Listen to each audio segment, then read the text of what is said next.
नमस्ते। हम फिर हाजिर हैं आत्मा की यात्रा की एक नई श्रृंखला लेकर। इस पर कौन आ रहा है हमारे साथ, कौन मिलने आ रहा है आपसे, जानना चाहते हैं? कांता दुग्गल जी, उड़ीसा कटक से आपका बहुत बहुत स्वागत है आत्मा की यात्रा की इस श्रृंखला में। कांता जी, आपको मैं बहुत धन्यवाद भी देना चाहूँगी कि आप आए, अपना समय आत्मा की यात्रा को दिया। तो कांता जी, किस उम्र में आप ध्यान मार्ग में आए? मैं अपने उम्र के 50वें वर्ष में, जब मैं 50 वर्ष की हो चुकी थी, तब मैं ध्यान में आई थी। मेरे अंदर बहुत सारे क्वेश्चन थे। आत्मा क्या है, परमात्मा क्या है, हम कहाँ से आए हैं, कहाँ जाना है। और जब अपने जीवन में आसपास में नज़र दौड़ाती थी तो मुझे लगता था कि इतनी तरह की विसंगतियाँ क्यों हैं। कुछ लोग बहुत धनवान हैं, उनके पास 4-4 बंगले, 5-5 बंगले हैं। कुछ लोग बहुत गरीब हैं, कुछ लोग बहुत बुद्धिमान हैं। ये बहुत सारे क्वेश्चन थे। तो उन्हीं सब क्वेश्चनों के समाधान के लिए ढूंढते ढूंढते मुझे पता चला ध्यान के द्वारा ही ये सारे प्रश्नों के उत्तर मिल सकते हैं। तब मैंने ध्यान की खोज शुरू की और 2010 में मुझे हरीश भाई के द्वारा आनापानसती ध्यान मिला। उससे 5 साल पहले मैं राजस्थान में जैन गुरु के द्वारा 10 दिवसीय ध्यान शिविर किया था, किंतु वहाँ पर पहले आसन, फिर प्राणायाम, फिर ध्यान कराते थे। तो उस ध्यान में मुझे इंटरेस्ट नहीं हुआ, क्योंकि इतना समय किसको है, पहले एक्सरसाइज करो, फिर प्राणायाम करो, फिर ध्यान करो। मैं कुछ ऐसा सरल खोज रही थी, सिर्फ ध्यान करे और हो जाए। आनापानसती ध्यान जब मिला तो मुझे बहुत आनंद आया, बहुत खुशी लगी और मेरी आत्मा ने कहा यही है तुम्हारे लिए। और मुझे अपना अंदर से पूरा विश्वास हो गया कि मैं इसमें आगे बढ़ सकती हूँ और इसी से मेरे सारे प्रश्नों के उत्तर मुझे मिल जाएंगे। आमतौर हमने देखा है कांता जी कि दादा दादी बनने पर सब पूजा पाठ करते हैं, भगवत भजन में लग जाते हैं। फिर आप ये ध्यान के चक्कर में कैसे पड़ गई? एक्चुअली मुझे बचपन से ही ज़्यादा देवी देवता में, पूजा में, भजन में कोई रुचि नहीं थी, लेकिन आध्यात्मिकता में थोड़ी थोड़ी रुचि थी। तो मैं जब बच्चे छोटे थे तो उनको स्कूल भेजने के बाद प्रवचन सुनने जाया करती थी, किंतु प्रवचन सुनने के बाद मुझे ऐसे लगता था कि वहाँ तो मुझे सब समझ आ रहा था और यहाँ घर में आने के बाद वो ज्ञान कहाँ चला गया। हमेशा मेरी वही खोज रहती थी कि ये ज्ञान अंदर ठहरता क्यों नहीं है। तो वो करते करते काफ़ी वर्ष बीत गए, तब मेरी ध्यान की तरफ यात्रा शुरू हुई और उसी खोज ने मुझे ध्यान मार्ग पर ले आई। हमें थोड़ा और बताइए कि कैसे आप आगे बढ़े। जैसे आपने ध्यान सीखा, उसके बाद ऐसे कौन से परिवर्तन आया या ऐसे क्या आपके साथ हुआ कि आपको इतना विश्वास होने लगा ध्यान पर? 2010 में मैं आनापानसती ध्यान से जुड़ी थी, लेकिन उससे भी 5 वर्ष पूर्व राजस्थान में मैं जैन मुनि के द्वारा 10 दिवसीय ध्यान में शिविर अटेंड किया था। और उस शिविर में मुझे अच्छा तो लगा, किंतु वहाँ पे पहले आसन होते थे, फिर प्राणायाम, फिर ध्यान कराया जाता था। तो ये सब चीज़ें मुझे समझ नहीं आई कि इतना समय किसके पास है। तो कोई ऐसा सरल पद्धति अगर ध्यान की मिल जाए तो क्या अच्छा हो। तो यही खोज करते करते मैं ब्रह्म कुमारी में भी कुछ दिन गई और भी बहुत सारी जगह मैं खोज रही थी और बहुत तड़प के साथ खोज रही थी। मैं अपने जो जैन गुरु हैं जिनसे मुझे पहली बार ध्यान मिला, उनको याद करके मैं रोने लग गई थी कि मुझे ज्ञान चाहिए, मुझे अब ज्ञान चाहिए। इस प्रकार मैं बहुत अंदर से तड़प रही थी। तब मुझे हरीश भाई के रूप में वो गुरु मिले जिन्होंने मुझे आनापानसती ध्यान सिखाया और वो हमारे घर आकर 15 दिन 10 दिन से आते थे, वो मुझे ध्यान कराते थे। और उसी ध्यान के दौरान एक दिन उन्होंने मुझे कहा कि कांता दीदी, आप 40 दिन का ध्यान अपने घर में कराइए। तो मुझे बहुत हंसी आई। तो वो बोले क्या हुआ दीदी? मैंने कहा मेरे घर पे 5 छोटे छोटे बच्चे हैं, तो मेरे घर में 40 दिन का ध्यान कैसे होगा? उन्होंने कहा कि आप संकल्प कीजिए, हो जाएगा। मैंने कहा अगर ऐसा हो जाता है तो मैं अभी संकल्प लेती हूँ कि मुझे अपने घर में ध्यान कराना है। और सचमुच मैंने देखा कि 3 महीने बाद वो दिन आ गया। मुझे अंदर से आने लगा, अब तुम ध्यान कराओ, अब तुम करा सकती हो। और मैंने उसी समय निर्णय किया और हरीश भाई के छोटे भाई मनी सर ने हमारे घर पे आकर 40 दिन ध्यान करवाया। उस ध्यान में इतनी ऊर्जा होती थी कि मुझे रात को 1 बजे 2 बजे तक नींद नहीं आती थी, इतनी ऊर्जा से भरी हुई। और दिन भर मेरे दिमाग में बहुत सारे आर्टिकल आते रहते थे, जैसे गुरु पे, विनय पर, सेवा पर, प्रार्थना पर, चलते फिरते ऐसे स्क्रीन की तरह मेरे दिमाग में चलते रहते थे। और बहुत ही ऊर्जा और बहुत ही आनंद मुझे मिलता था। और मुझे इतना कॉन्फिडेंस आ गया था, आत्मविश्वास आ गया था कि ध्यान से पूर्व मुझे कुछ बीमारियां जैसे माइग्रेन, स्पॉन्डिलाइटिस, साइटिका और गैस्ट्रिक प्रॉब्लम बहुत सीवियर थे, तो वो भी धीरे धीरे ठीक होने लग गए। मेरा मन बहुत शांत रहने लगा। मन में एक जो उदासी थी, निराशा थी कि बच्चे लोग अपने अपनी लाइफ में सेटल हो गए, हमें कोई पूछता नहीं, एक उदासी जो लगता था, निराश भावना, उससे मैं उबर गई। और ऐसे लगने लगा कि मैंने तो दूसरा जीवन पाया है और वो जीवन खुशियों से भरपूर है। मतलब मैं इतनी खुश होने लगे, इतनी खुश रहती थी कि मतलब जैसे नाचने वाले लगे, कूदने लगी, ऐसा इतना अंदर से बहुत उत्साह था। और एक नया जीवन मिला, एक नई प्रेरणा मिली कि अभी तो मेरे जीवन का आरंभ हुआ है। और मेरे अंदर जो अपना यौवन लौट आया, जैसे मैं अभी तो 30 वर्ष की ही हूँ।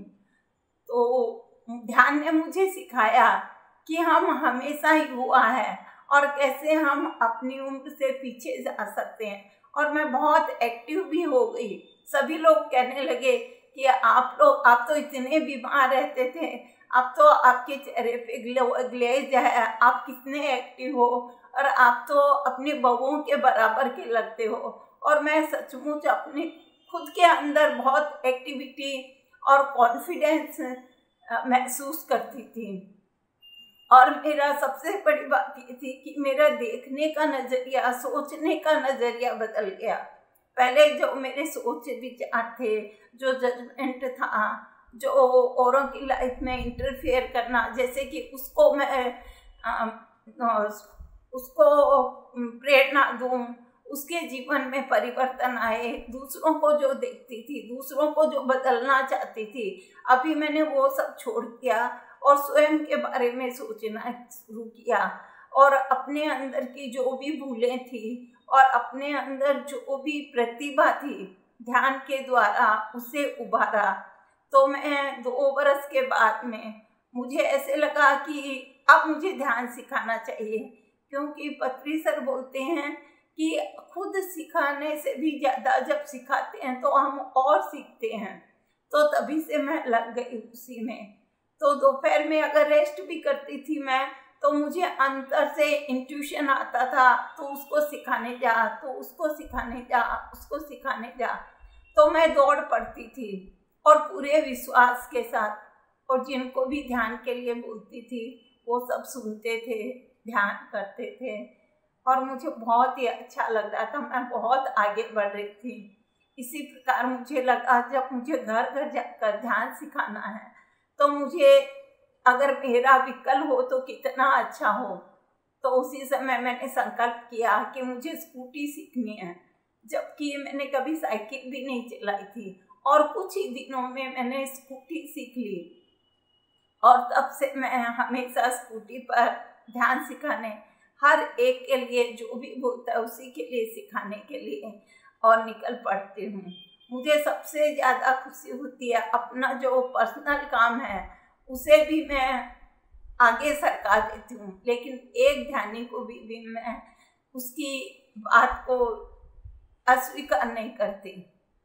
उसे सिखाना ही मेरा अपना फर्ज है और मैं आखिरी क्षण तक इस ध्यान में डूबी रहूँगी, ध्यान प्रचार करती रहूँगी।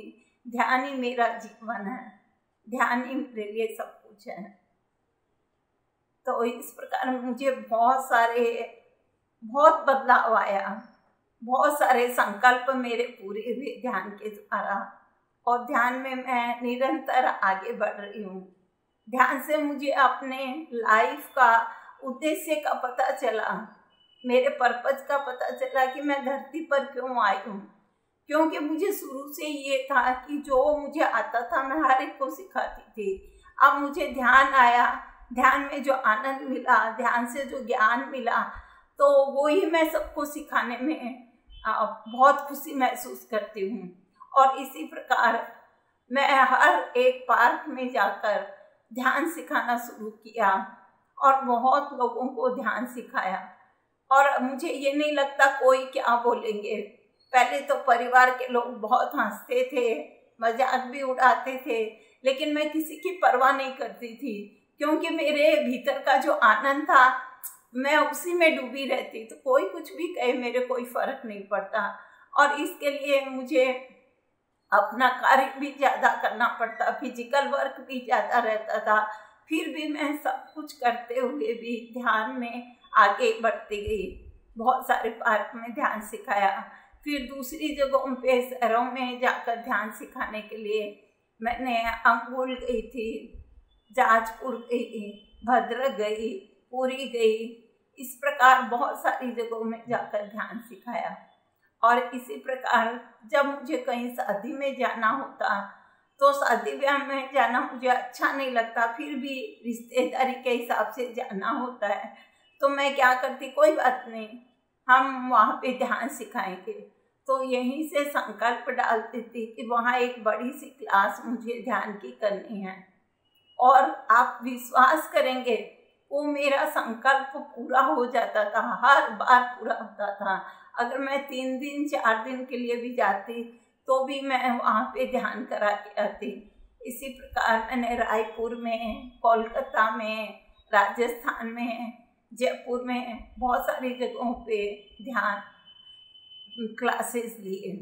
और नई जगह होने के बाद किसी का कांटेक्ट नहीं होने पर भी वहाँ मैं कैसे अपना वो ऑर्गेनाइज कर लेती थी क्लास, ये मुझे खुद पर भी आश्चर्य होता है।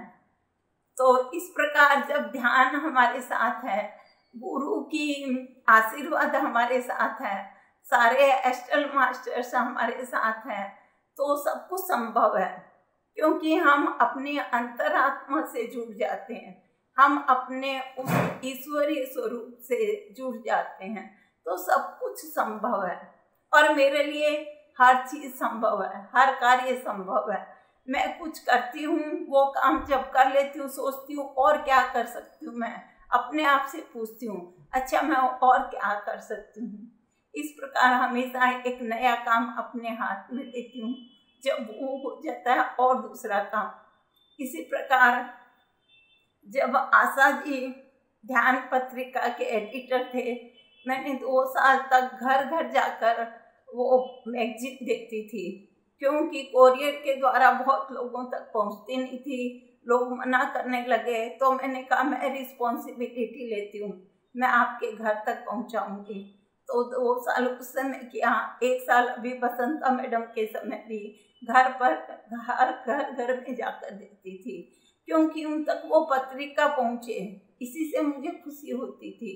और हर वो काम जो भी मेरे सामने आता है मैं उसे स्वीकार करती हूँ और उसके लिए मैं हमेशा तैयार रहती हूँ। बहुत ही सुंदर कांता जी, आपने तो समय के पहिए को उल्टा घुमा दिया। फिर से यौवन की ओर आप चली गईं और नए चीज़ सीखने का जो उत्साह आपने दिखाया वो तो बहुत ही सुंदर था। तो आपने जैसे बताया कि जब भी आप कुछ भी संकल्प लेती थी तो पूरा हो जाता था, उसी तरह और भी हमें बताइए ना अपने संकल्प शक्ति के बारे में। जैसे कि मेरे पतिदेव को बहुत थोड़ा गुस्सा आता है और उनको पसंद नहीं है कि मैं घर से बाहर जाऊं क्लासेस के लिए, और कोई मास्टर आए तो भी मैं बाहर जाऊं, उनका एकदम भी इच्छा नहीं होता था। तो मैं क्या करती, संकल्प डाल देती थी कि मुझे वो मास्टर उस तारीख को आ रहे हैं, वो दिन, वो तारीख, वो समय मैं अपना रिजर्व कर लेती थी संकल्प के द्वारा। और एक भी ऐसी क्लास या एक भी ऐसा प्रोग्राम नहीं गया जो मैं अटेंड नहीं कर पाई हूँ।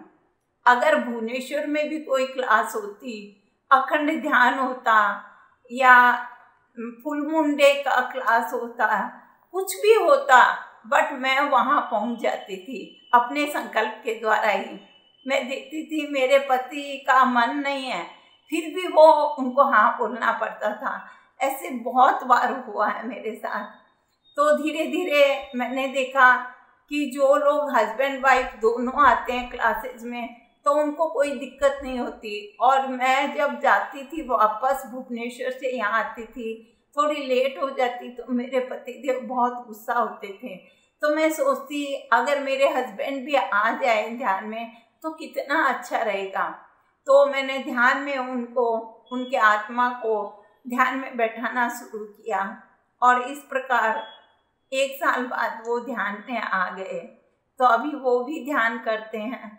तो इस प्रकार मेरा जीवन थोड़ा आसान हो गया।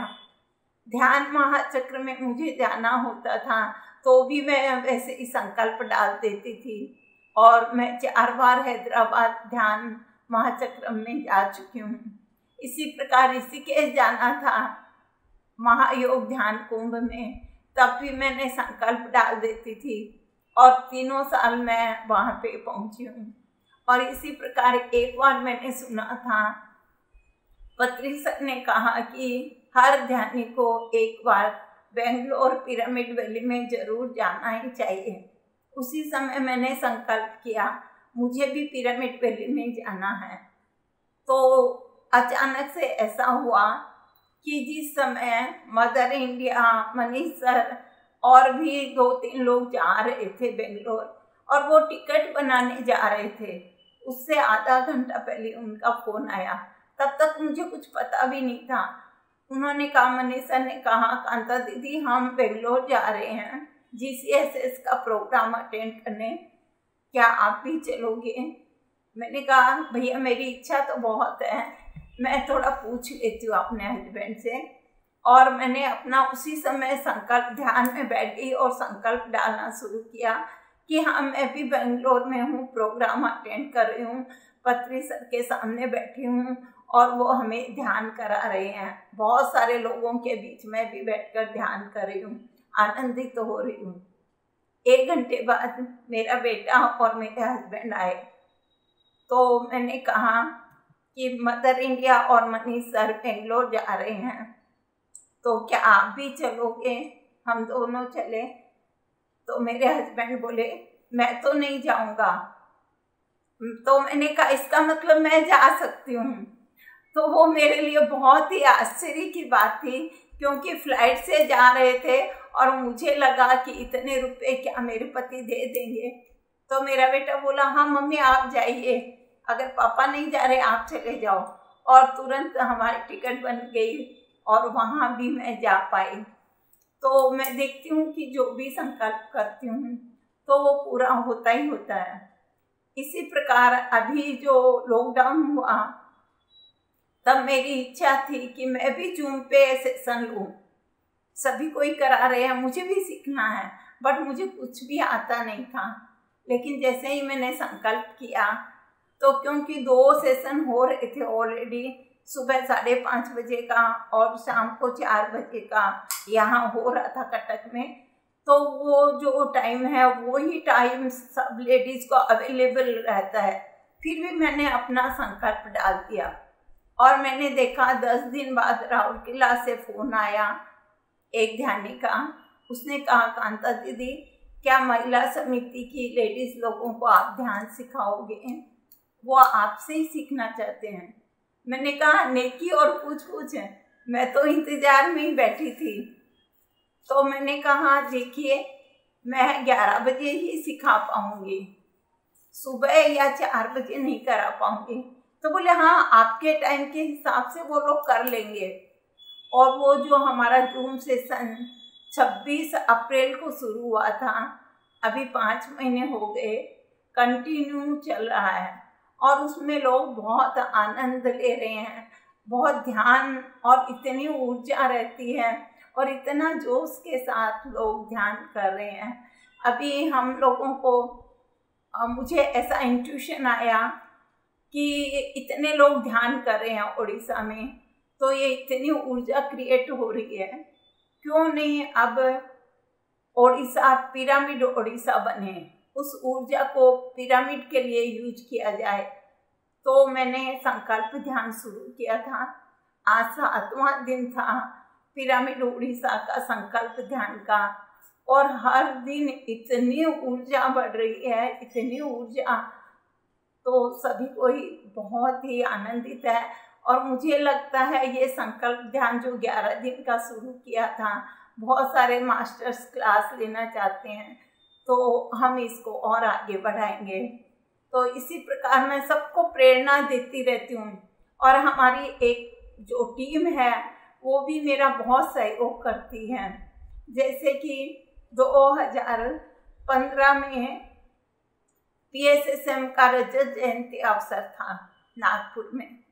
उस समय हम 4 लेडीज वहाँ गए थे और मेरे अंदर से आ रहा था, हमें यहाँ क्यों बुलाया गया है, हमें यहाँ क्यों बुलाया गया है। बार बार मेरे भीतर से आवाज़ जोर जोर से आ रही थी। जब मैं ध्यान में थी, पत्री से ध्यान करा रहे थे, वो ही क्वेश्चन फिर से आया। तब मुझे एक विजन दिखाया गया कि किस प्रकार नागपुर के लोगों ने, नागपुर टीम ने इतनी सुंदर जो व्यवस्था की है, 3 दिन की स्टेज की व्यवस्था, लोगों को ठहराने की व्यवस्था, खाने पीने की व्यवस्था। तो ये जो टीम वर्क मुझे दिखाया गया था, मैं उसका मतलब कुछ भी समझ नहीं पा रही थी। लेकिन जब 2015 में ऋषिकेश का महायोग ध्यान कुंभ शुरू हुआ, तब मुझे एक आवाज़ सुनाई दे रही थी, सबको लेके आओ, सबको लेके आओ, सबको लेके आओ, यानी उड़ीसा वासियों को लेके आओ। तो मैं समझ नहीं पा रही थी कि ये आवाज़ जो बार बार मुझे आ रही है, ये क्या मेरा भ्रम है क्या? लेकिन वो आवाज़ बराबर ही आ रही थी। तब मैंने कहा अच्छा ठीक है, मैं लेकर आऊँगी, बट मैं तो कुछ भी जानती नहीं, कभी मैंने टिकट नहीं बनवाया, कभी अकेले नहीं गई, कैसे क्या जाना, कैसे करना। और पूरे 48 घंटे का सफ़र, वो भी हम हरिद्वार पहुँचेंगे, उसके बाद ऋषिकेश जाना। तो पूरा आइडिया मेरे दिमाग में आ रहा था, एक एक काम कैसे करना है, कैसे लोगों से बात करना, किन किन से बात करना, कितना खर्चा लगेगा, रास्ते में हमें क्या क्या चीज़ें बना के लेके जानी, मतलब पूरी योजना मुझे इंट्यूशन के द्वारा वो मिल रही थी। वो 2 दिन का हमारा जो सफ़र था, सफ़र नहीं पिकनिक ही था। हम लोग 3 टाइम ध्यान करते थे, सज्जन संगत्य करते थे, नए लोगों को ध्यान सिखाते थे, डांस करते थे, भजन करते थे। 16 लोग हम गए थे, जिसमें विशाखापट्टनम के अपार अवसर भी थे। उन्होंने सज्जन संगत्य का बहुत लाभ दिया हमें, और हम लोग इतना खुशी खुशी वहाँ पे पत्री सर के चरणों में पहुँचे। जब हम पत्री सर से मिलने गए, मैं उनके पैरों के पास बैठ गई थी, बाकी सब उनके फेस के पास खड़े थे, वो लेटे हुए थे और सबसे हंसी मजाक बातें कर रहे थे। उसके बाद जैसे ही मेरी तरफ उनकी नज़र गई, उन्होंने कहा क्या आप इन सब के लीडर हो? मैं तो एकदम आश्चर्यचकित रह गई। मैं बोली सर हम सब मिलकर ही आए हैं। तो गुरु की उस वाणी ने मेरे द्वारा इतना बड़ा जो काम किया, तो गुरु का आशीर्वाद हमेशा मेरे साथ है। तो मेरा ये जन्मों जन्मों का सौभाग्य है कि पत्री सर जैसे आत्मज्ञानी गुरु मिले और गुरुओं का मेरे पर बहुत आशीर्वाद है। तो इसी प्रकार क्या हुआ था कि जब मैं ध्यान में नई नई आई थी तो अपने ही समाज के लोगों को मैं जानती थी, उन्हीं के पास दौड़ती थी, उन्हीं को ध्यान सिखाती थी। वो लोग कर भी रहे थे, उन्हें अच्छा भी लग रहा था। लेकिन फिर क्या हुआ, समाज के सारे लोग मेरे विरोधी हो गए कि ये तो हमारे दूसरे गुरुओं के पास जाती है, जैन गुरुओं के पास नहीं जाती है। तो उन्होंने सबने कहा कि कांता दीदी के पास कोई ध्यान सीखने नहीं जाएगा, कांता दीदी से कोई भी ध्यान नहीं करेगा। तो सब लोगों ने मुझे बताया कि इस प्रकार से सब बातें कर रहे हैं, तो हम लोग आपके पास नहीं आएंगे, आपसे ध्यान भी नहीं सीखेंगे। मैं एक बार तो बहुत निराश हो गई। अब क्या करूं, बहुत अंदर से भी टूटने लगी थी। क्या करूंगी, समाज के साथ रहूं या आत्मज्ञान की तरफ रहूं, क्या करूं क्या नहीं करूं। बहुत एकदम से मैं एक बार हो गई थी निराश। तब मुझे हरीश भाई ने कहा आप ध्यान करिए, ध्यान में अपने आप से पूछिए मुझे कौन सा रास्ता अपनाना चाहिए। तब मैं ध्यान में बैठी और मैंने अपना क्वेश्चन डाला कि इस ध्यान के द्वारा मुझे आत्मज्ञान मिला है और जहाँ मैं जैन संप्रदाय से जुड़ी हूँ वहाँ ज्ञान तो मिलता है, प्रवचन तो होता है, परंतु प्रैक्टिकल ध्यान नहीं है। तो मुझे अपने सारे प्रश्नों के उत्तर इसी ध्यान से मिले हैं। तो मुझे क्या करना चाहिए। तब मुझे अंदर से अपनी अंतर्वाणी सुनाई दी कि तुमने आत्मज्ञान पाने के लिए ही जन्म लिया है। और उसी समय संकल्प कर लिया, समाज मेरा विरोध करे, कुछ भी कहे, कुछ भी करे, मुझे उसकी कोई परवाह नहीं है। मुझे तो आत्मज्ञान की तरफ आगे बढ़ना है। मेरा जीवन सारा उसी में मुझे लगा देना है। बहुत सुंदर से आपने बताया संकल्प शक्ति। मतलब इंसान को तो केवल संकल्प लेने भर की देर है और पूरा ब्रह्मांड जुड़ जाता है उसकी उस इच्छा को पूरा करने में। यदि आपकी इच्छा ऐसी है जिससे औरों का भी भला हो, जिससे आप सकारात्मक ऊर्जा धरती पर लेके आते हों, तो वो संकल्प क्यों नहीं पूरा होगा।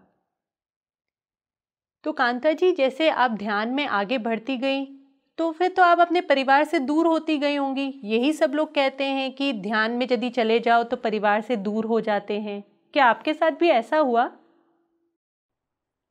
ध्यान में आने के बाद मेरे रिश्ते और भी अच्छे हो गए, क्योंकि पहले मैं जजमेंट करती थी और जब बच्चे बात नहीं मानते थे मुझे लगता था उनको सही दिशा दिखाऊं। अगर मैं घर की बड़ी हूँ, उनको नहीं बताऊंगी, अनुशासन में नहीं रखूंगी, तो वो काम कैसे सीखेंगे, एक घर का वातावरण अच्छा कैसे बनेगा। लेकिन मैं देखती थी किसी को भी कुछ बोले तो उनको अच्छा नहीं लगता है, और हमारे बीच जब थोड़ा अनबन हो जाती थी तो मुझे अच्छा नहीं लगता था। मैं फिर से उनके साथ एक दिन 2 दिन जुड़ नहीं पाती थी। तो मैंने फिर उनसे माफ़ी मांगनी शुरू की कि ठीक है, मेरे से भूल हो गई, अब मैं कुछ भी नहीं बोलूँगी। और धीरे धीरे मैंने मौन रखना शुरू किया कि कोई भी कुछ भी कर रहा है, क्योंकि घर में 2 बहुएं थी, बेटे थे, पोता पोती सब थे, लेकिन मेरे हस्बैंड सब थे। तो मुझे लगा कि किसी को कुछ बोलने से उनको बुरा लगता है, फिर मनमुटाव हो जाता है, इसके बजाय किसको भी कुछ ना बोलूं। तो मैंने मौन रहना शुरू किया और खुद को ही देखना शुरू किया। मुझे समझ आई कि हम किसी को बदल नहीं सकते, इसके बजाय मैं अपने आप को ही बदल लूँ तो ज़्यादा अच्छा रहेगा।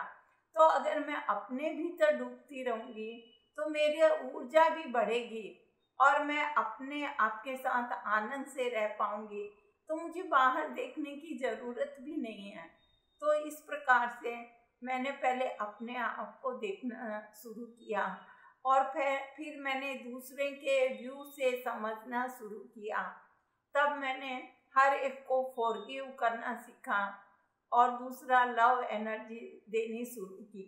क्योंकि सबसे पहले जो क्या है, हम दूसरों से एक्सपेक्टेशन करते हैं कि कोई हमें प्यार दे, कोई हमारा आदर करे। अब मुझे उस चीज़ का पता चला कि हमारे पास सब कुछ है, हमारे भीतर ही इतना प्रेम है, तो हम दूसरों से क्यों मांगते हैं। तो मैंने अपने भीतर के उस प्रेम को जगाया, तो मैंने देखा मेरे भीतर तो प्रेम का दरिया इतना लहलहा रहा है कि मैं हर एक को अपने आगोश में समेट लूं, इतना प्यार है। और मुझे ये ज्ञान भी मिला कि जितना हम प्रेम बांटते हैं उतना ही बढ़ता है। कोई भी चीज़ जो हम बांटते हैं वो कई गुना लौट कर हमारे पास आती है। लॉ ऑफ अट्रैक्शन को मैंने जाना, और जब मैंने ये जाना कि कुछ भी हमारे जीवन में कमी है, अगर उस पर हम ध्यान देंगे तो वो कमी और बढ़ेगी। हमें क्या चाहिए उस पर फोकस करना चाहिए। तब मैंने अपने जीवन को हील करना शुरू किया। मुझे अपने जीवन में आध्यात्मिकता में आगे बढ़ने के लिए, अपने परिवार को सही दिशा देने के लिए जो जो चाहिए था, मैंने उसी प्रकार विजुलाइज करके और उस तरह से मैंने देखना शुरू किया। और तब मेरे रिश्ते सबके साथ बहुत अच्छे हो गए और एक प्रेम का वातावरण शुरू हुआ। बच्चे भी पूछने लगे, रेस्पेक्ट करने लगे, और मेरी इस आध्यात्मिक यात्रा में उन सब का सहयोग बना। मेरे हस्बैंड में मेरे ध्यान प्रचार से अब मुझे कुछ नहीं बोलते, मेरा सहयोग करते हैं। बहू क्या, बेटे क्या, ग्रैंडसन क्या, जब भी मुझे बाहर ध्यान सिखाने जाना होता है तो मेरे लिए गाड़ी तो ईश्वर ने भेज ही दी, वो ड्राइवर की व्यवस्था कर देते हैं, पहले माँ के लिए फिर और के लिए। तो हर चीज़ जो मुझे ज़रूरत होती है सारी व्यवस्था कर देते हैं। और मेरे पति भी मेरे हर कार्य में मेरा सहयोग करते हैं। माँ को ध्यान सिखाने जाना है तो कोई उनका स्कूटी नहीं लेगा, मेरा मोबाइल चार्ज कर देना, हर चीज़ के लिए मुझे मतलब सहयोग देते हैं हर कार्य में। तो इस प्रकार मेरे रिश्ते बहुत अच्छे हुए और मैंने हर एक को प्यार देना शुरू किया कि मेरे पास जो है मैं उसे बांटूं, और जो भी है अगर मैं प्रेरणा स्रोत बनूं उनके लिए तो वो मुझे देखकर ही स्वयं में बदलाव लाएंगे, और इस प्रकार हो भी रहा है। तो मैं इससे बहुत खुश हूँ। बहुत सुंदर कांता दी, आपने एक बार हमें बताया था कि आपने टेलीफोन में ही लोगों को ध्यान करना सिखा दिया। तो आपने वो कैसे आपके अंदर ख्याल आया और कैसे आप लोगों को मतलब टेलीफोन के ज़रिए बात करते करते आप कैसे ध्यान सिखाने लगी लोगों को? ऐसा हुआ कि 2018 में ऋषिकेश में पत्री सर ने मुझे ओडिशा का सेवा दल का स्टेट कन्वीनियर बनाया। उस समय मैं उस कार्य के लिए तैयार नहीं थी और बहुत ही अपने आप में कम समझ रही थी कि मैं तो इतनी पढ़ी लिखी नहीं हूँ।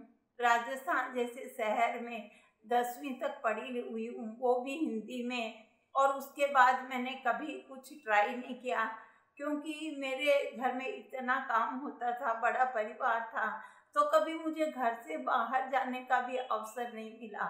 मैं ध्यान से पहले लगभग घर में ही 4 दीवारी में ही ज़्यादा रही थी, बाहर जाने का बहुत कम अवसर मिला। तो मेरे अंदर वो था कि हाँ, ध्यान सिखाने का जुनून है, वो मैं सिखा रही हूँ, लेकिन ये जो स्टेट कन्वीनियर का जो कार्य है ये तो बहुत बड़ा है। पूरा ओडिशा में हर डिस्ट्रिक्ट में ध्यान का प्रचार, मुझे इंग्लिश भी नहीं आती और ओडिशा में तो इतने मास्टर्स है, पढ़े लिखे, क्या मेरे से भी ज़्यादा ध्यानी है, होशियार है, तो अगर उनको देते तो अच्छा रहता। मैं तो काम तो करूँगी ही। तो मैंने रामराजू सर को, शास्त्री सर को बोला कि आप किसी और को दे दीजिए, मैं सेवा कार्य जरूर करूँगी। तब रामराजू सर ने कहा, मैडम हमने 4 नंबर दिए थे लेकिन गुरुजी ने आपको ही सेलेक्ट किया है। उसके बाद मैंने एक शब्द भी नहीं बोला क्योंकि गुरु की महती कृपा है, वो मुझे आगे बढ़ाना चाहते हैं। इसलिए उन्होंने मुझे ये कार्य दिया है, बल्कि कार्य उनकी ऊर्जा से ही होगा। मुझे तो सिर्फ खड़े रहना है। ये चीज़ जब मुझे समझ आई तो मैं चुपचाप उस चीज़ को स्वीकार कर ली। और मैं यहाँ कटक आने के बाद बहुत ट्राई करती रही अलग अलग शहरों में कि आप लोग क्लास ऑर्गेनाइज करिए, मैं ध्यान सिखाने आऊँगी। हो नहीं रहा था। तब मैंने सोचा क्यों नहीं ऑनलाइन क्लास शुरू की जाए। तो मैंने लोगों से फ़ोन पे सिखाना शुरू किया। इस प्रकार मेरे पास 5 लोग हो गए। मैं दिन भर में 40-40 मिनट देती थी और इस प्रकार बहुत समय चला जाता। लेकिन फिर छठा व्यक्ति जब मेरे पास ध्यान के लिए आया तो मैं सोच में पड़ गई क्या करूं। अचानक मुझे इंट्यूशन आया कि कॉन्फ्रेंस में कराओ। अब मुझे कॉन्फ्रेंस भी आता नहीं था, सिर्फ एक बार नाम सुना था कि इस प्रकार कॉन्फ्रेंस में सब मिलकर बात कर सकते हैं। अब मैंने कॉन्फ्रेंस को सीखा, कैसे कॉन्फ्रेंस में ध्यान कराएं। तो मैंने कॉन्फ्रेंस में सिखाना शुरू किया। तो इस प्रकार मेरे पास 15 लोग हो गए। मैं 3 टाइम कॉन्फ्रेंस में सिखा रही थी। फिर और लोग ज़्यादा हो गए तो मुझे लगा कि अब ये मुझे ट्रेनिंग देनी चाहिए। तो मैंने 5-7 लोगों से बात की अपनी टीम के और उनको बोला कि आप लोग इस प्रकार कॉन्फ्रेंस में सिखाना शुरू कीजिए। और मैंने उनको ट्रेनिंग दी और वो लोग ध्यान सिखाना शुरू किए। इसी प्रकार जब मैं हैदराबाद गई तो हैदराबाद में दूर खड़ी हुई ध्यान महाचक्रम के समय की बात है, पत्री सर से निवेदन करती थी, सर आपने मुझे ये जिम्मेदारी तो दी है परंतु मैं इसको कैसे निभाऊं, आप मुझे कार्य दीजिए तो मैं आगे बढ़ूंगी। तो इस प्रकार सर ने इंट्यूशन के रूप में मेरे ध्यान के उस कार्य को आगे बढ़ाया। तो वो मेरा इंट्यूशन पावर था।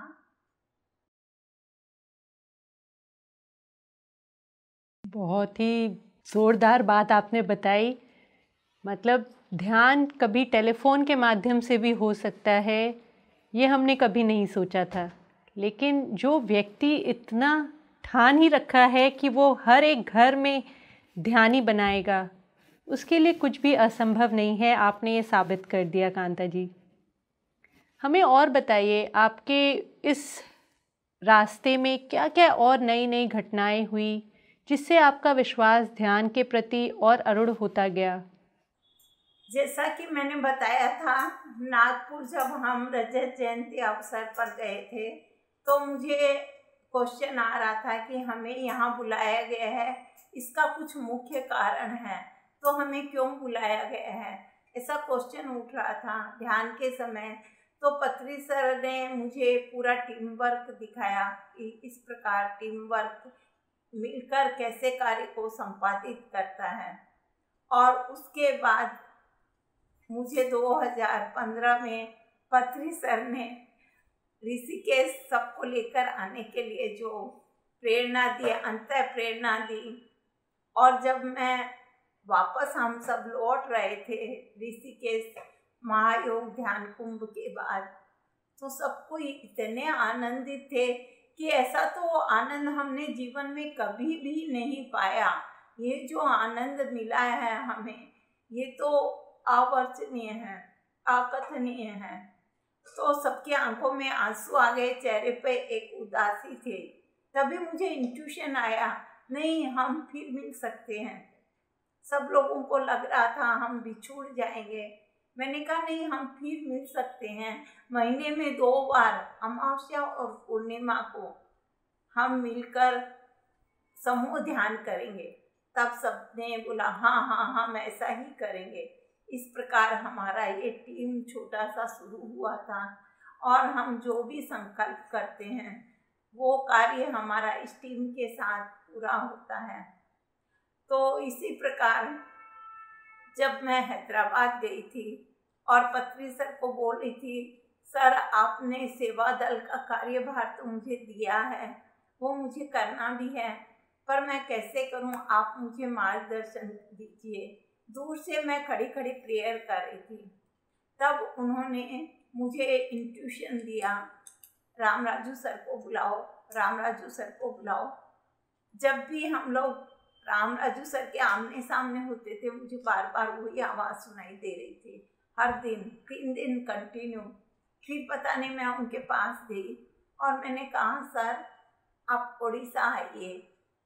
सर बोले हाँ जरूर आएंगे कांता मैडम, आप 2 दिन का सेत वर्कशॉप रखिए, हम जरूर आएंगे।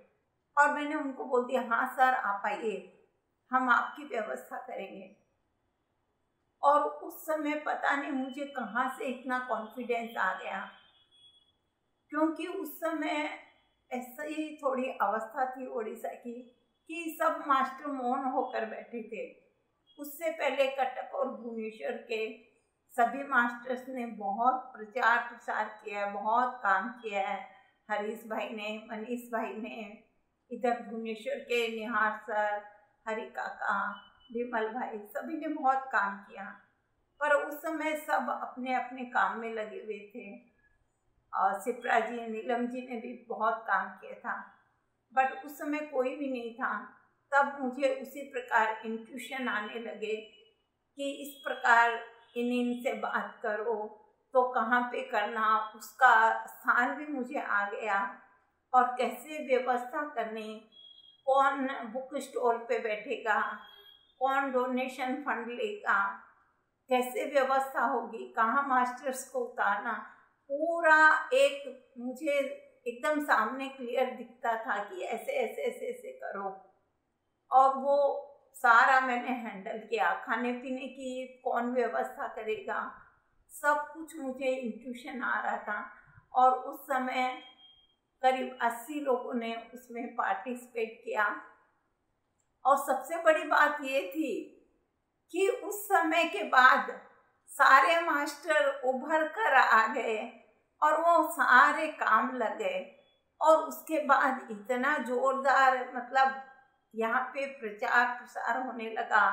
नीलम जी, सिप्रा जी, अनुभव भैया, साहिल भैया, अभिमन्यु सर, कितने मास्टर उस समय निकल कर आए और कार्य करने में लग गए।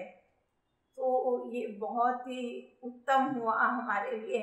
और उसी समय भारती जी राठौड़ ने संकल्प लिया कि मैं वेजिटेरियन रैली करूँगी आगे होके।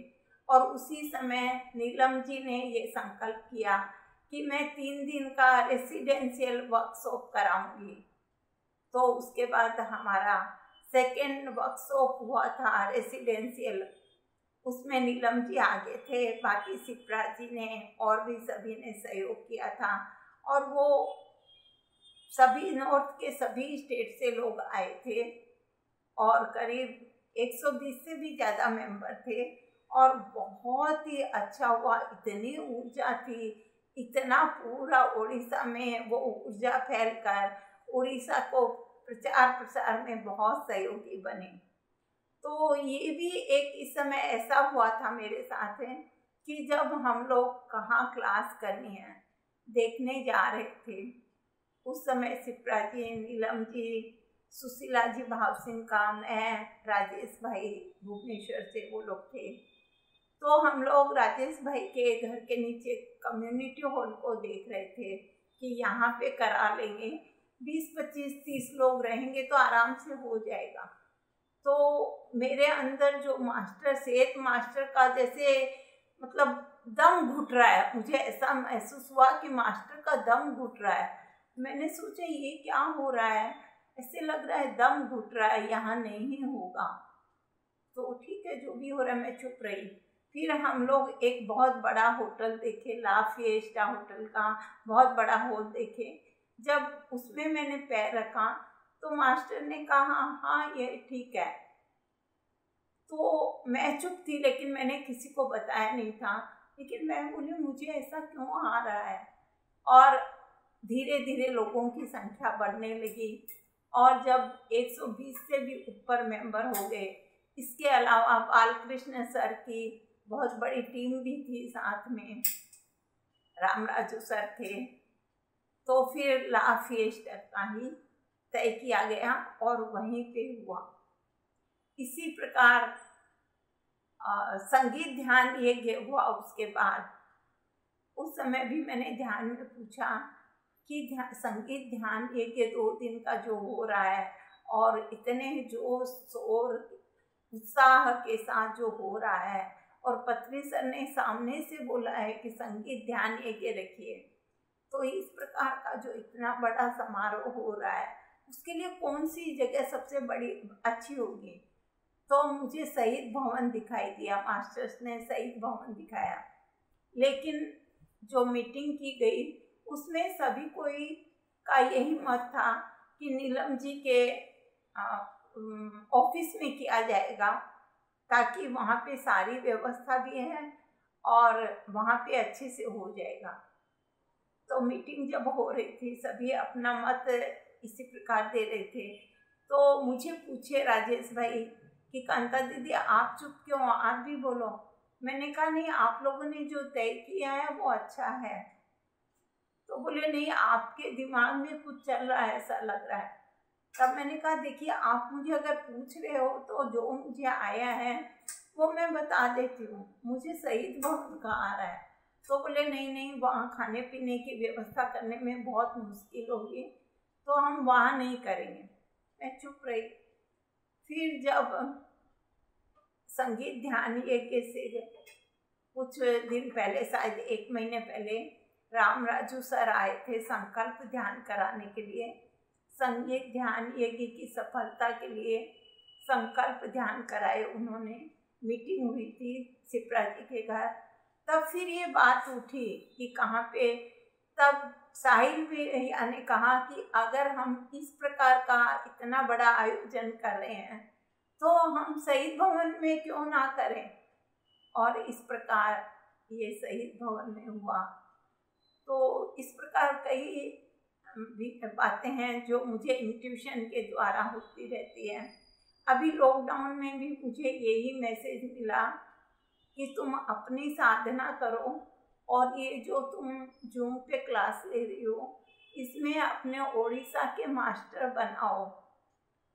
तो मैं लगभग यहाँ पे इस स्टेज पे हमारे ओडिशा के ही ध्यानियों को बुलाती थी, ताकि वो इस मंच पर आकर बार बार क्लास लें और मास्टर बने। और सचमुच में कितने सारे मास्टर अभी तैयार हो गए हैं उड़ीसा में। ये मेरे लिए बहुत बहुत बहुत खुशी की बात है, क्योंकि कोई भी आगे जब बढ़ता है ना, मुझे लगता है मैं ही कितनी आगे बढ़ गई हूँ। कोई भी किसी के भी ध्यानी के चेहरे पर जब मैं प्रसन्नता देखती हूँ तो मुझे लगता है कि मेरा ही रोम रोम आनंदित हो रहा है। तो इस प्रकार मुझे सबको साथ में लेकर आगे बढ़ने में बहुत अच्छा लगता है। तो इसी प्रकार मैंने ध्यान महाचक्रम जो हैदराबाद में होता है, एक बार विशाखापट्टनम से एक मैडम आए थे और उन्होंने समझाया कि जब हम घर घर में जाकर फंड मांगते हैं तो उससे क्या होता है, हम अपने ईगो को चेक करते हैं। हमेशा हम देते रहते हैं तो हमें ऐसे लगता है कि भई हम मांगे कैसे किसी से, लेकिन जब हम मांगते हैं तो हम बहुत कुछ सीखते भी हैं। तभी से मैंने ध्यान महाचक्रम के लिए डोनेशन इकट्ठा करना शुरू किया और 6-7 सालों तक मैंने वो कार्य निरंतर ही किया था। और इसी प्रकार ऋषिकेश ध्यान कुंभ के समय भी मैं फंड इकट्ठा करती हूँ सबसे। और जब भी ऐसा फंड इकट्ठा करने का काम आता है तो सभी बोलते हैं ये काम कांता दीदी ही कर सकते हैं। और मुझे लगता है हर कार्य मैं कर सकती हूँ, हर नामुमकिन को भी मुमकिन मैं कर सकती हूँ। इतना मेरे भीतर जोश है, उत्साह है। और एक बात मैं हमेशा अपने सारे ध्यानियों को बोलती हूँ, मैं 61 साल की नहीं हूँ, मैं सिर्फ 32 साल की हूँ। मैं हमेशा युवा हूँ, क्योंकि मेरे अंदर के विचार हमेशा सिचुएशन को जीवन के साथ बहते हैं। हर सिचुएशन को मैं एक्सेप्ट करती हूँ और निरंतर सीखने के लिए, निरंतर सिखाने के लिए तैयार रहती हूँ। तो जो युवा होता है उसी के विचार भी क्रिएशन वाले होते हैं, सृजनात्मक होते हैं। तो मुझे और बहुत सीखना है, बहुत पाना है, बहुत ज्ञान लेना है सभी से। और मैं हमेशा हर एक से सीखने के लिए तैयार रहती हूँ और वैसे ही लोग मेरे से जुड़ते रहते हैं। अभी हमारे उड़ीसा में मुझे ये इंट्यूशन आया कि पूरा उड़ीसा में ध्यान का प्रचार हो, तो मैंने संकल्प डाला 40 दिन के लिए कि ध्यान उड़ीसा बन गया है। उड़ीसा स्टेट के सारे डिस्ट्रिक्ट के लोग ध्यान कर रहे हैं। तो एक दिन ऐसा हुआ, किसी ने बोला कि मैं अपने फ्रेंड, बरगढ़ के फ्रेंड को ध्यान सिखा रही हूँ। मैंने कहा वो बरगढ़ वाला मुझे दीजिए नंबर, और मैंने उनसे बात की। वो बहुत खुश हुई मेरे बात सुनकर और ध्यान के बारे में सुनकर। उसने कहा, कांता दीदी, मैं जन जागरण प्रकल्प की मुखिया हूँ उड़ीसा की, तो हम 7 दिन का शिविर करना चाहते हैं, क्या हम सबको आप ध्यान सिखाएंगे? मैं बोली हाँ, जरूर सिखाएंगे। और पूरे उड़ीसा डिस्ट्रिक्ट के सभी शाखाओं की महिलाओं ने 7 दिन तक वो ध्यान किया था। तो इससे हमारे बहुत सारे डिस्ट्रिक्ट के लोग हमसे जुड़े हैं और निरंतर जुड़ भी रहे हैं। और इसी प्रकार एक बार मैंने अपने जीवन में पास्ट लाइफ भी देखी है, एक बार मेरी एस्ट्रल जर्नी भी हुई है। तो जीवन में नए नए आयाम छूना और आगे बढ़ते जाना, यही मेरे जीवन का ध्येय है। खुद भी आगे बढ़ती रहूं, सीखती रहूं, औरों को भी सिखाती रहूं। समय तो आपके अधीन है। ऐसा लगता है आप तो बस संकल्प करती जाती हैं और आपके संकल्प पूरे होते जाते हैं। तो दोस्तों, आपने सबने सुना संकल्प शक्ति, ध्यान शक्ति क्या होती है। एक व्यक्ति के अंदर किस तरह से ऊर्जा भर जाती है। एक बच्चे की तरह आज भी उसके अंदर कैसे सीखने की लगन भर देता है ध्यान ऊर्जा। वो अपने आप के लिए कुछ भी असंभव नहीं समझता, सब कुछ संभव है एक ध्यानी के लिए। कांता दी, आपने एक बार बताया था हमें आपके छोटे बच्चे जिसका स्वर्गवास हो गया था, आप ध्यान में उनसे कैसे जुड़ी? फ्रेंड्स, मेरा एक 2 साल का बच्चा था, वो राजस्थान में छत से गिर के एक्सपायर हो गया था। तो उस समय मेरी तबीयत भी खराब रहती थी, थोड़ा अस्वस्थ रहती थी। तो मेरी सास वगैरह देवी देवताओं को पूछने से ऐसे बोले कि वो आत्मा आपके परिवार में आना चाहती है पितर रूप में। तो इतनी भी उस समय मुझे भी समझ नहीं थी, ध्यान में नहीं आई थी। तो हमने बहुत सारे पूजा पाठ कराए, बहुत पैसे खर्च किए, लेकिन उसका कोई भी नतीजा नहीं निकला। तो मैं जब ध्यान में आ गई तब मुझे ये पता चला कि हम किसी भी आत्मा को पितर रूप में अगर अपना लेते हैं तो फिर वो आत्मा, हम जब भी उसको याद करेंगे अपने स्वार्थ के लिए, अपने किसी काम के लिए, तो उसे आना ही पड़ेगा। तो वो अपने मोह के कारण वो अपनी उच्च गति को, ऊर्ध्व गति को प्राप्त नहीं कर सकते। हमारे मोह के कारण यहीं पे वो अटक जाती है। तो जब मुझे ये ज्ञान आया तो मैंने कहा नहीं, हमें पूजा पाठ करके उसको पितर गति में नहीं लेना है।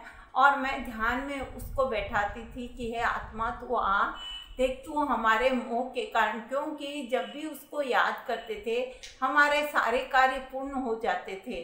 तो हमारे पूरे परिवार के लोग उसको बहुत मानने लगे थे, उसकी पूजा भी करने लगे थे।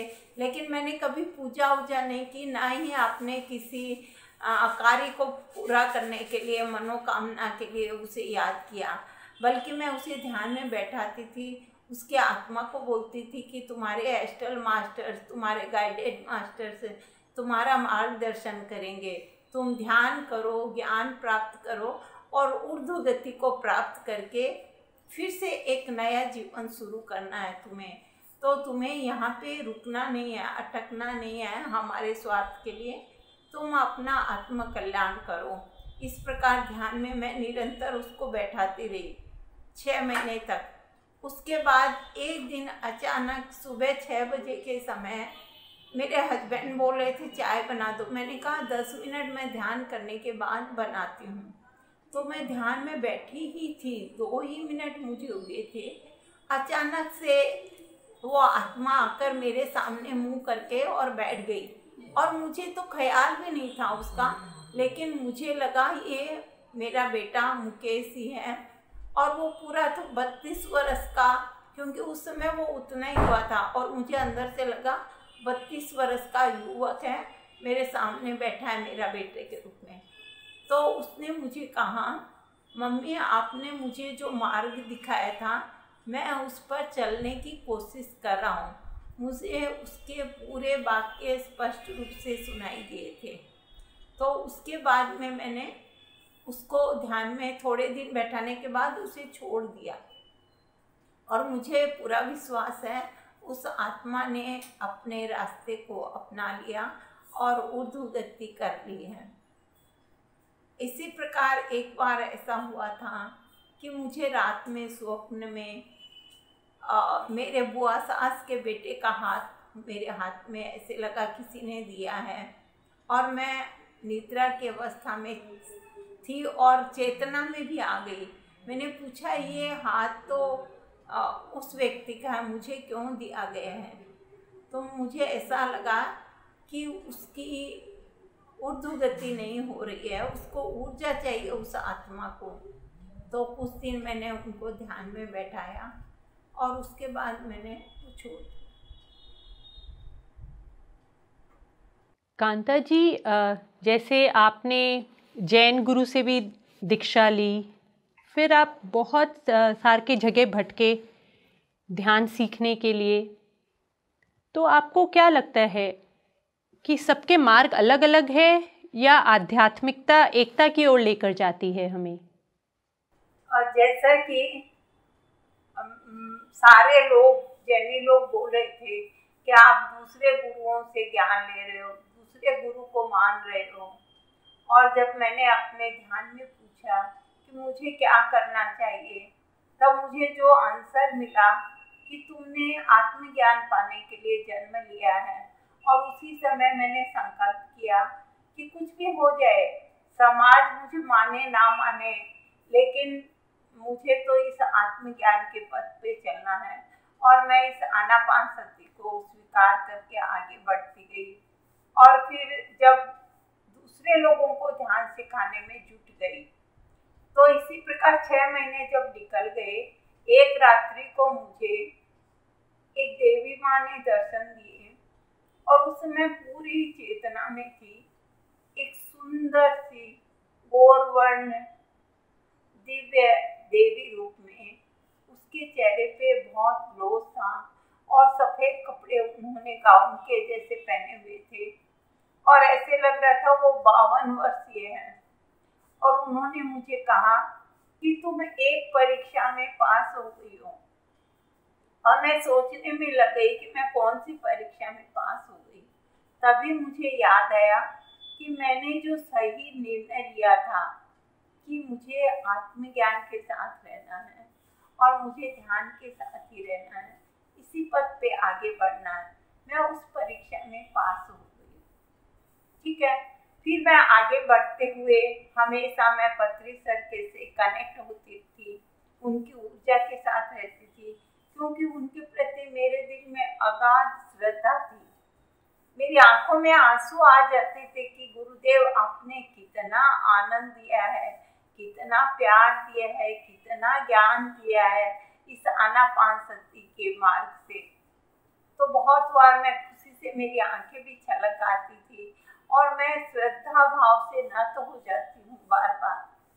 तो इसी प्रकार मेरे दिल में भी पत्री सर के प्रति ही पूर्ण श्रद्धा थी, उन्हीं को मैं हमेशा याद करती थी। एक बार क्या हुआ, रात को मुझे बहुत बेचैनी होने लगी, तबीयत खराब हो गई, और मैं जब भी कुछ भी ऐसा होता है मैं अपने अंदर क्वेश्चन करती हूँ, क्या डॉक्टर को दिखाना है? अंदर से आवाज आई नहीं। तो कुछ दवा लूँ? नहीं। तो फिर क्या करूँ? सो भी नहीं पा रही, बैठ भी नहीं पा रही, इतनी बेचैनी, इतनी तकलीफ, क्या करूं। तो मैंने पत्री सर को याद किया, महावतार बाबा जी को याद किया, फिर भी कुछ ठीक नहीं हुआ। तभी मुझे अपने जैन गुरु, प्रथम ध्यान गुरु, जिन्होंने मुझे प्रथम बार 10 दिवसीय ध्यान शिविर में मुझे ध्यान सिखाया था, वो हमारे जैन गुरु मुझे दिखाई दिए और उन्होंने कहा मैं भी तुम्हारे साथ हूँ। तब मुझे समझ आई कि सभी गुरु एक ही है। गुरु का मतलब है जो भी आत्मज्ञान दे वो ही गुरु है, ना कि कोई फिजिकल बॉडी में जो रहते हैं वो गुरु है। तो मेरे प्यारे दोस्तों, मैं आप सबको भी कहना चाहूँगी, अगर किसी ने भी अपने मन में ये धारणा पाल रखी है कि हमारे तो ये गुरु हैं, अमुक गुरु हैं, अमुक गुरु हैं, तो आप उसको अपने मन से हटा दें। जिन्होंने भी ज्ञान दिया, जो भी आत्मज्ञान के पथ पर आगे लेकर जा रहे हैं, वो ही हमारे गुरु हैं।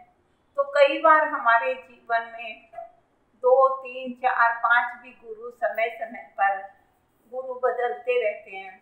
जैसे कि जो ज्ञान हमें जिस गुरु के द्वारा मिलना होता है, उतना ज्ञान पाने के बाद हमारे जीवन में किसी और गुरु से संपर्क होता है और वो हमारी आध्यात्मिक यात्रा को और आगे ले जाते हैं। उसके बाद कोई और गुरु भी आते हैं।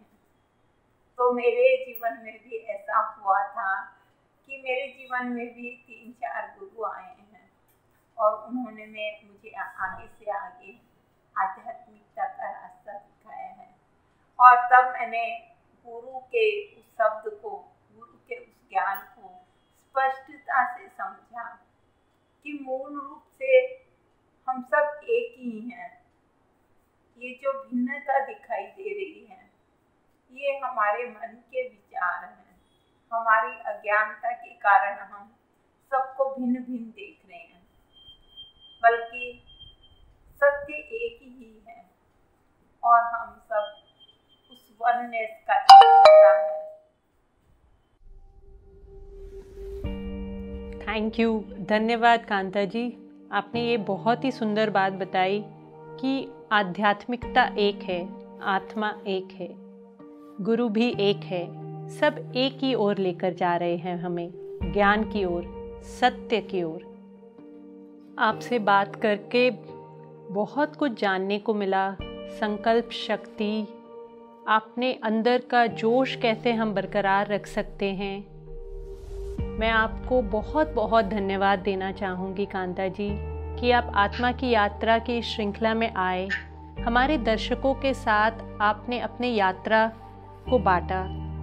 आपके लिए एक ही बात बार बार मन में आती है कि मौसम भी धीरे धीरे बदलते हैं, लेकिन जिस तरह से आप बदल रहे हैं, हवाएं भी शर्मा गई है। आपको एक बार फिर आत्मा की यात्रा पीएमसी हिंदी की तरफ से बहुत बहुत धन्यवाद, जुड़ने के लिए, अपना ज्ञान हमारे साथ बांटने के लिए धन्यवाद। आप सब भी आत्मा की यात्रा सुने और लोगों को आत्मा की यात्रा के बारे में बताएं। ये कोई मामूली कहानी नहीं है, ये जीवन बदल देने वाली कहानी का नाम है आत्मा की यात्रा। आत्म परिवर्तन, जीवन को परिवर्तित कर देने वाली कहानी है आत्मा की यात्रा। ऐसी ही कहानी हर घर में हो तो ये दुनिया बदल जाएगी। आइए साथ में इस दुनिया को बदलते हैं पीएमसी हिंदी के साथ। पीएमसी हिंदी को लाइक करें, सब्सक्राइब करें। धन्यवाद।